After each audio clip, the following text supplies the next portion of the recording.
पनि कस्तो लाग्यो बिहान बिहानै घाम लागेको छु घाम भित्र चिया पकाएर राखेको छु अब गोल ठुलै सेल दिन पठाएको छु त्यो ठुलीको पसलबाट ल्याएको यता काँडेदार सेल र चिया खान पर्छ भित्र सबले चिया पकाउँदैछ मजा आउँछ म त गोल थुप्रो सेलेर कहिले आउला खै बा बा अँ बा अँ तल्ले घरे साइलीले अँ बाख्रा पाइछ नि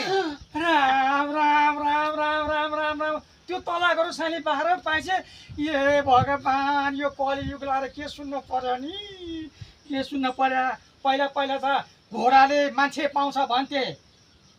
बोकाले दुध दिन्छ भन्थे साँडेले पनि दुध दिन्छ भन्थे अब उता उता मान्छेले बाख्रा पाउन थाले हे राम के सुन्न पर्यो हे ईश्वर हे प्रभु घोर कलियुग नि घोर कलियुग होइन अस्ति मैले भुँडी त्यो साइली ठुल्ठुल देखाएको थिएँ होइन त्यो साइलीले बाख्रा जन्माइ नै सकि बा पनि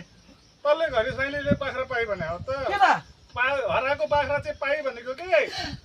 ए त्यो तलाको साइलीले हराएको बाख्रा पाइ भनेको अनि के थाहा त बा बा बा तलाको साइलीले बाख्रा पाइछ भन्छ म त हुने नि हो भुँडी ठुलो त्यो कति बाख्रा जन्माइ भनेर डङ्ग परिरहेको नि अनि खोइ त हात रिचो छ सेल खोइ तँलाई मैले सेल लिएर भनेर सयको हरियो गहिरो नोट दिएर पठाएको होइन खोइ सेल बिर्सेछ बा त्यो त ल्याउनै बिर्सेछ ए। परे त्यो साइलीले बाख्रा पाइ हराएको बाख्रा पाइ भनेर त्यही साइलीको हेरेर बसिस् अनुहार जा जा सेल लिएर जा त्यो सेल